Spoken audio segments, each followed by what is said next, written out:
Google Earth, paano ba natin gamitin for multi-site camera installation? Tara, explore natin. Google Earth for CCTV. Paano namin ginagamit yung Google Earth para sa multi-site camera installation? So dito papakita ko kung paano namin ginagamit ito sa mga projects namin, especially barangay projects. So yung naka-blur dyan, yan yung mga barangay projects natin. Kaso hindi namin pwedeng ipakita dito kasi wala tayong permission, hindi tayo nakapagtanong sa kanila. At for security purposes, hindi rin natin may papakita. Pero pwede tayong gumawa from scratch na similar din naman doon sa existing project na ginawa namin. Ayan, so dito sa Google Earth, login lang kayo dito, punta kayo sa earth.google.com, then login nyo yung Gmail account nyo, and then create kayo ng map project. Click new map project, and then eto na siya, untitled map project. So dito meron akong ginawa sa loob para makapag-save ng time, kasi kanina nung nire-rundown ko to, nire-rehearse ko yung pag-record ng video. Medyo mahaba, maabot ng more than 10 minutes setup pa lang yun, wala pa yung mga explanation. So dito at least naka 1 minute na tayo at ma-shorten natin yung process. So kung ganito yung scenario ng setup nyo, let's say dito yung NVR kung saan yung recorder, sabihin natin dito nyo ilalagay yung recorder nyo, and then meron kayong pagkakabitan na malalayo. Ayan. So, pwede nyo magamit si Google Map. Kasi si Google Map, meron siyang mga place mark, yung mga, sabihin natin emojis to. And then, meron siyang measurement. Pwede nyo sukatin kung ilan yung distance from camera 1 to NVR or camera 1 to distribution box.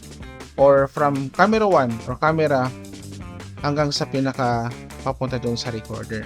So, at least meron tayong estimate kung ilan yung distance, and then papasobrahan na lang natin sa actual project. So, ganun yung ginagawa namin kesa naman sa sukatin natin to ng mano-mano. Although maganda yon, pero time consuming yun. Kailangan natin ng distance metering tool simula doon sa NVR papunta doon sa camera or vice versa. Okay, so eto plinat natin. Kung gusto niyo gawin to, punta kayo dito sa add place mark, and then sa add place mark, place yun lang kung saan nyo lalagay yung camera, pili kayo ng icon, palitan yung color, and palitan nyo yung title or label niya. So dito ginawa ko na siya. Ang gagawin na lang natin paano yung connection. So dito, pag mga malalayo or long distance, ginagamit natin ay fiber optic connection. Kasi si fiber optics ay fluent or real time, mababa yung ang tawag doon, yung delay compare sa gagamitin natin na Cat6. Cat6 okay naman, pero hindi niya kaya yung mga malalayo.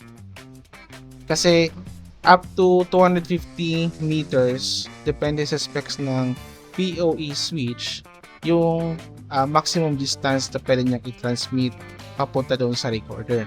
Pero si fiber optics, kaya niyang kilometers. May 15, may 20, 50. Kaya niya. So, yun ang ginagamit natin pang mga wide area or mga long distance yung transmission or malalayo yung kinakabitan natin. So, dito ang gagawin natin, paano yung natin dito, connection papunta sa NVR.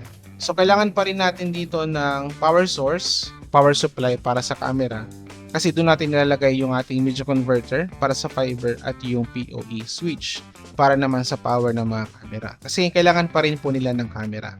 So, sukatin natin yung dito, naglagay ako ng distribution box kasi ang gagawin niya is from camera 1 to distribution box. Camera 2, papasok na rin dito. And then camera 3, dito na rin. And camera 4, dito na rin. So, mangyari, parang 4-in-1, magta-transmit ng signal papunta sa NVR. Yan. So, ganito yan. Bilisan natin kasi naka 4 minutes na tayo. So, camera 1, papunta dito.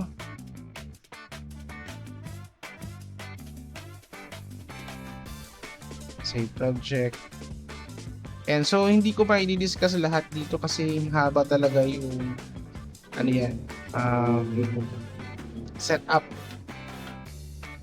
Yung technicalities dito talagang hindi ganoon kadali. Pero at least makuha niya yung idea. Yan. So camera 3 papunta dito sa distribution box. Done, save the project. Then camera 4. Yan. Done. Tapos yung apat na camera papunta sa NVR. So maglalatag tayo dito ng fiber.